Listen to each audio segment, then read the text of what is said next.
in terms of how we stay authentic. Our goal is to help advertisers and brands and our affiliate partners accomplish their goals. That's not about black, white, brown, or blue. That's about green.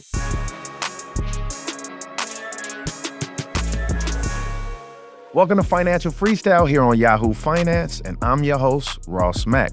Now look, guys, no matter where you at in your journey financially, you can never stop learning. And that's why I'm talking to some of the biggest GOATs, some of the most influential people in the world of finance, media, etc. And today's no different as I'm sitting down with my guy, my dog, Detavio Samuels, My man. CEO of Offscript Worldwide and Revolt. How you doing, baby? I'm blessed, man. It's good to be here. Long time coming. I know, man. I just want to, now that we on camera, thank you for everything you've done for me. For y'all don't know, man, I got a show on Revolt, so I'm obviously honored to be sitting down here talking to you on Yahoo today. Yeah, man, it's good. It's always good to sit down with family, and you've been family since I've been there in 2020, man. I always love the work, and so honored to be here with you in the seat. Without a doubt, man. So let's kick it, right? What would you say your view on traditional media is, right? And more importantly, how it's evolving? And then what do you actually think is going to look like in the next, 3 years or so? Yeah, our view at Revolt and Offscript is that this is the era where creator media is bigger than traditional media, right? Creator media has all of the audience, it has all of the trust. One of the examples I like to use all of the time is when people talk about how our current president won the election, one of the biggest things that they point to is he wasn't going to the ABCs and the CBSs and the NBCs. He was going to the Joe Rogans and the Theo Vons, right? It's those creators. And so what we know is that today people are more interested in people than institutions. And so that's why at Offscript and at Revolt, we've been betting really, really, really big on creators because we absolutely believe that the future is media of the people. Without a doubt, right? I've seen you guys be early into the creator world, I appreciate you seeing that. You know what I mean? Obviously, I would like to say I'm part of that world, but obviously you've worked with the likes of Drewski, and even just most recently, we saw Kai Cenat do his 30 days, right, of whatever the streamathon, Mafia-thon, right? But what's insane is the way marketing and advertising is now being integrated within a different realm. To your point, like Trump, going on, whether it's the Nelk Boys and Theo Von and all those guys. So like when you think about kind of streaming and, social media, et cetera, like how should a creator start thinking about their own IP, and more importantly, how should they think about monetizing that for the creators that's watching this? Yeah, I think early monetization for most creators really is kind of anchored in social media. And to your point, really, because you can't run ads in front of social, the biggest way that they can do that is its brand deals and its integration, right? I think that's a great starting point. I think after that, creators have to start thinking about how they expand their platforms. And so one of the biggest places that we've been looking is really betting on creators who have significant YouTube channels. We're one of the few people who have the ability to monetize a YouTube channel, right? So we can run our own ads, which we sell at higher CPMs on other people's YouTube channels, right? Wow. So building out your own YouTube channel, now you can run ads. Now it's sponsorship. Now it's ads, not just integrations, right? So I think you got to think about how do you start expanding beyond integrations into integrations and media. And then from there, it's really thinking about, how you want to leave your mark on the world, right? I think that's the content IP that you're going to create, that you're going to try to get to the Revolts or the streamers or places where you could probably get a bigger check for the brilliance that your content creates. I love that. So now for the creators, right? Because you just put me on game. Like I'm slacking on my YouTube. I am holistically slacking. So I gotta get better at that. But if you were to guess in the next, 3 years, and it's probably hard to say because it might actually be something new. But I remember Gary Vee was beating the table like, to everybody right now, start posting on LinkedIn. And then you start seeing the likes of, Twitch, et cetera. So what do you think in the next 3 years is gonna be the top social platform for creators? Yeah, I still think it's YouTube. Okay. So when you look at the math and you look at where's the number one place that people are getting attention, it's in streaming, right? The Netflix, the Hulus, the YouTubes. And when you dive into that and you say, well, where's the number one place in streaming that's getting all the attention? YouTube is number one, right? I think a lot of people think of YouTube as a mobile experience, but it's actually like the number one app on CTV, meaning it is a full lean back experience for today, right? And so So if you want access to the world's eyeballs, if you want access to the place where all of the attention is going, YouTube really is that thing. And then of course, they are leaning in, becoming more and more creator friendly every single day. And so, yeah, I'm telling every creator, like, you need to bet on YouTube. Say less. I've told you, Hint, hint. I'm about to Yeah. get back going. So actually talk to me, right? Let's break it down because when I came over to Revolt, right? This is in 2019. So I'm in here. I've been here for the long haul. But let me, let the world know what's going on. You obviously restructured it this year to, Offscript Worldwide. So one, what was the impetus? And more importantly, kind of what's the new vision? Where are we going with this? Yeah. Q1 of this year, we announced a new company, Offscript Worldwide, as our parent brand. What I'll say is that for us, Revolt was the proof point. So Revolt, the way we talk about it is a world-class media company powered by creators. To your point, we've been working with creators like you for quite some time. And so taking that proof point, we are now pivoting into becoming a creator company first and foremost. So the way that I would talk about Offscript Worldwide is Offscript Worldwide is a holding company for the creators that move culture. It is a house, a home for the creators that move culture, but it's powered by a world-class media ecosystem. And we made that pivot largely because the media game is difficult right now. When you look at it, it's a handful of players that are taking out all of the advertising dollars when it comes to media. So it's your streamers, it's your social media companies. And it's like, if you're not doing that, if you're cable, if you're print, if you're radio, if you're digital, but the game is actually quite difficult right now, right? And so everyone, 5 or so companies are taking 80% of the market, and then everybody else is left fighting for crumbs. Conversely, on the creator side, you have a $200 billion market that's growing double digits, year on year on year. And then again, you see what's happening in the culture. It is the place where all the attention is going. It's the place where all of the influence is going. And so what we realized is we have a very differentiated product when we start positioning ourselves as a creator company. And so again, everybody is really only focused on the monetization piece, which we do, and I would argue we do better than others, meaning the way most people are going to do it is like, let me get you this one deal at Netflix, or let me get you this brand deal. We can do all of those things. But on top of that, again, we're helping them monetize their YouTube channels better. When they're ready, we're helping them launch consumer goods and consumer products and merch to help them drive. So we have, not only do we have more monetization angles than others, we have all of the other things I told you before: world-class production, massive distribution, all of the things that really help a creator build their own media empire. When you look at traditional media, it's like, okay, we're going to put you on TV, and that's kind of that. Then you'll have the agency handle all the other deals. Kind of, we just want you on air, and from there, so you effectively looking at it, we could take you from A to Z, and here's how. So like, walk me through, like, insert Raw Smack, Yeah, right? yeah. How do we, get Raw Smack a Netflix deal and get him a household brand deal with a JP Morgan or something like that? Like, what's that look like? And kind of what are the metrics? And, from an IP standpoint, like, what's that look like? How are you guys getting things done like that? Yeah, I'll utilize what I consider right now to be our case study, which is Cameron, right? Okay. So Cameron launched the show Talk with Lee on YouTube last year, probably did 8 to 10 episodes, but was able to prove that he could build real audience for that show, right? That became the impetus for us to sign him on a licensing deal, right? So now we license Talk with Lee. That's on Revolt, linear, YouTube, right? All of that. All right, so that's part one of the deal. Now you start saying, how do you build and expand with this creator, right?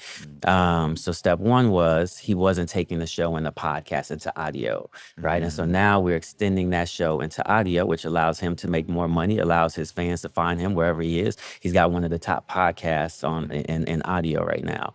Two, like, this man is a creator studio. And that's one of the things that we're really looking to bet on, which is, to your point, it's not about a singular show. Who has the capability to put out show after show after show? Maybe even who, to your point, like, who got the infrastructure, right, to be able to put out show after show. So Cam's got an incredible history. He's got cult classics, movie classics like Killer Season, right? So the ability to take all of that content, and now that lives on Revolt Linear, right? And to ways to expand the partnership.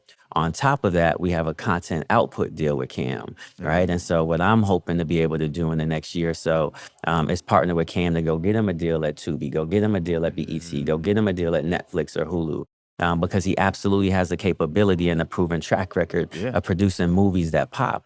For us, the old model was, to your point, let's just bet on the show. The new model is let's bet on Cam Bet on the and figure person. out how we build from there. On top of that, his YouTube channel, Welcome Home, joined our YouTube network, right? So now we're helping to make more money there, right? And so that for me is really the focus of Offscript. We're looking for the dopest creators in the culture, who move culture, who shape culture, who have this like creator studio capability. And then the question becomes, how do we partner together to help them build the media empire of their dreams? Obviously, from a traditional media standpoint, obviously there needed to be some level of, evolving to take it to the next level. But look, we're gonna take a quick break, and when we come back, we're gonna have more with Detavio Samuels.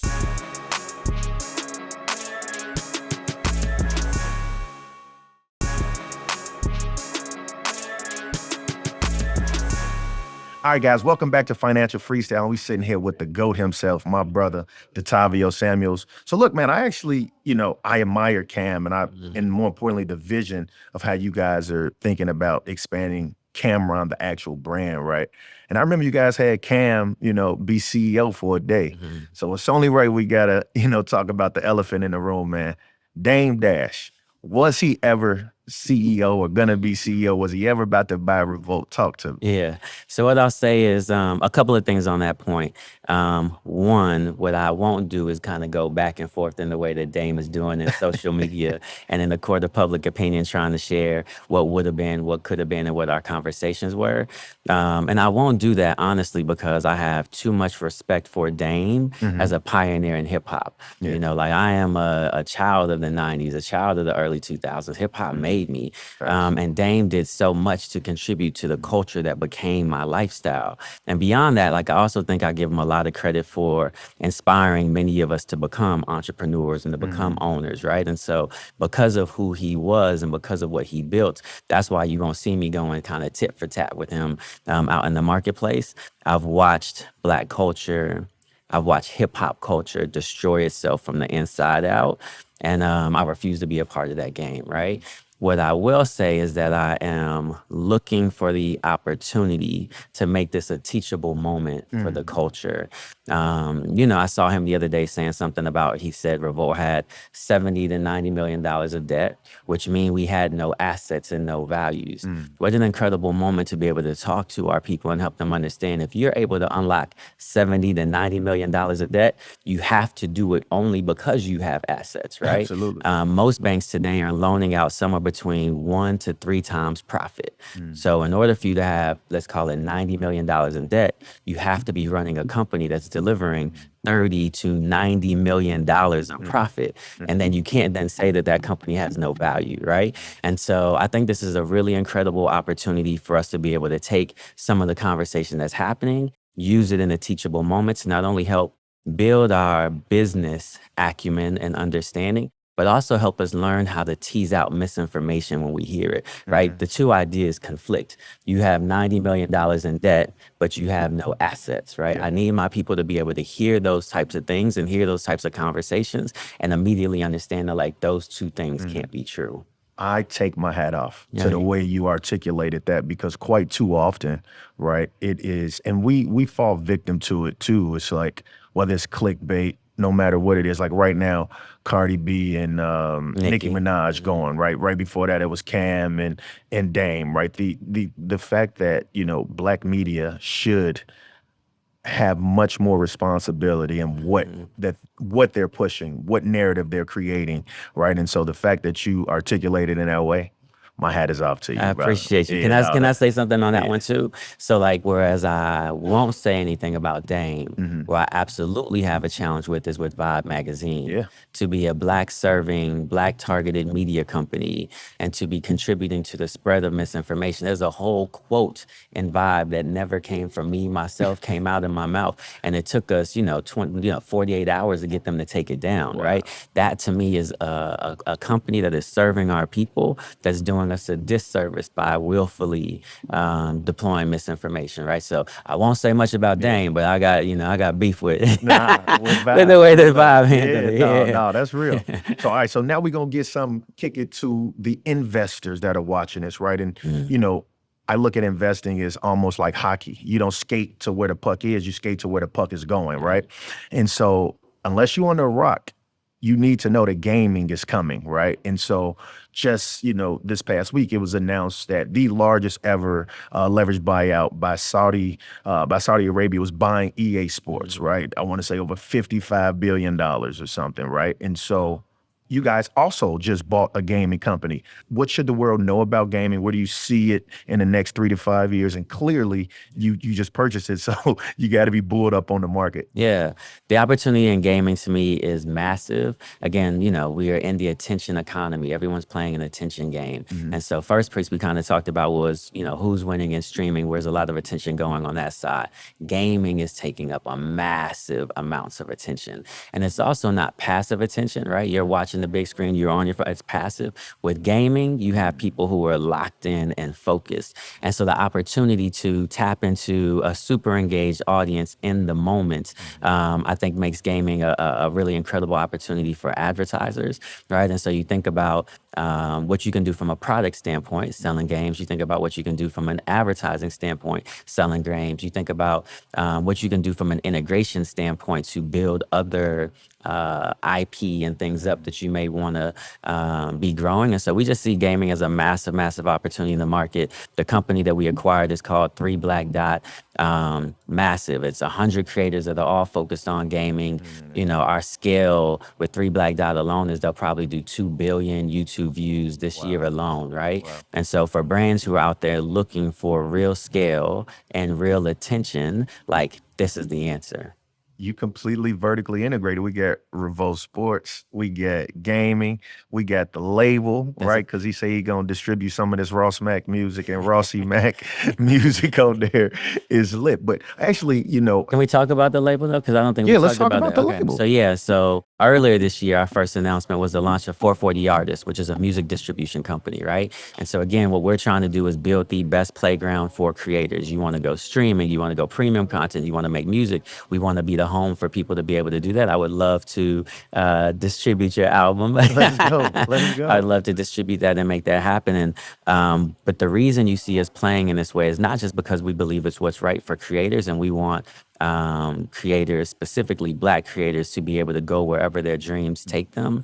On the other side of it, it's a massive opportunity for our advertisers. So what we see when we talk to our advertisers are where are the places that they are betting on youth culture? It's sports, it's music, it's gaming. That's why you see us betting on those three places, right? And so we have a two-sided network. We're trying to connect all these amazing creators and the audiences that follow them to the brands and the advertisers on this side. And so being very intentional around what is this audience looking for that we can then bring to this audience and then create something that's beautiful and special.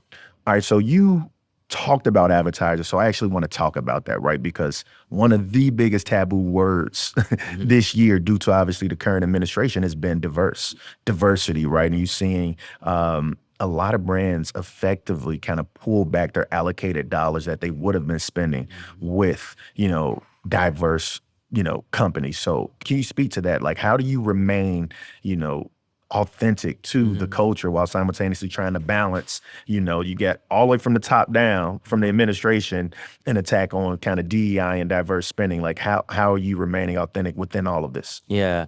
We knew this moment was coming. So as Black media started enjoying this really incredible moment, 2021, 2022 into 2023, always had a belief that the next president in office was probably going to be Trump, but regardless, it was going to be red and not blue. And so whenever there's a massive shift like that in the administration, you know that things are going to change. What I forecasted or what I originally predicted was we had gone from a place where Black-owned media was 1% of the market and we had gotten to 2% of the market. My forecast or my hypothesis at that point in time was that advertisers were going to leave us flat. Again, you're talking about 2%, two pennies out of your advertising budget, right?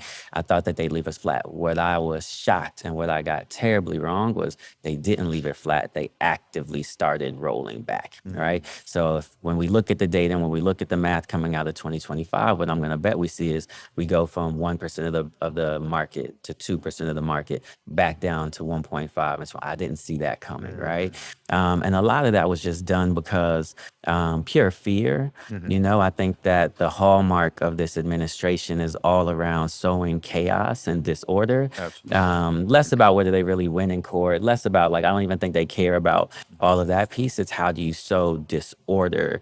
By the way, side note, while you are running a whole bunch of policy stuff on this side that people aren't looking at, right? It's a misdirection play.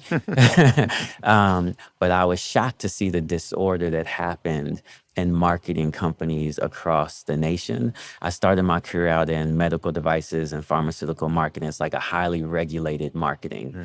It was weird to see, to your point, retail, consumer, like it became highly regulated. Lawyers started taking over the conversation because people were so nervous and afraid of what was happening with the administration. And so created a bunch of chaos and sowed a bunch of chaos within the machine. One thing I want to say there is, while there are a bunch of brands that have announced that they quote unquote rolled back DEI, what I want this audience to do is not look at what people's words are. Go look at what their actions are. There are a lot of people who rolled it back, quote unquote, to hide from the Trump administration. But if you look at their deeds and their actions, there probably hasn't been shifts. In fact, some of these people who are out here talking about rolling back DEI, I've actually will watch my budgets grow with this year, right? Conversely, there are going to be brands who are standing for DEI and who still aren't giving me a penny, right? And so what I want audiences to get good at is don't just listen to what you hear, like go watch their work, go check their deeds, go see what's happening. So that's one piece. The other piece that I'll say kind of to answer your question in terms of how we stay authentic, our goal is to help advertisers and brands and our affiliate partners accomplish their goals. That's not about black, white, brown, or blue. That's about green. And so when you walking in with 2 billion YouTube viewers, 100 plus of like the dopest creators that actually move and shape culture, it doesn't really matter what the color is. It's the infrastructure and the system that helps them meet and drive their goals. And so we're able to stay authentic. We're able to stay exactly who we are and exactly who we want to be. I also think Offscript gave Revolt permission to be able to kind of stay true to who Revolt is. As we expanded in Offscript up here, allows Revolt to be who it is on the bottom.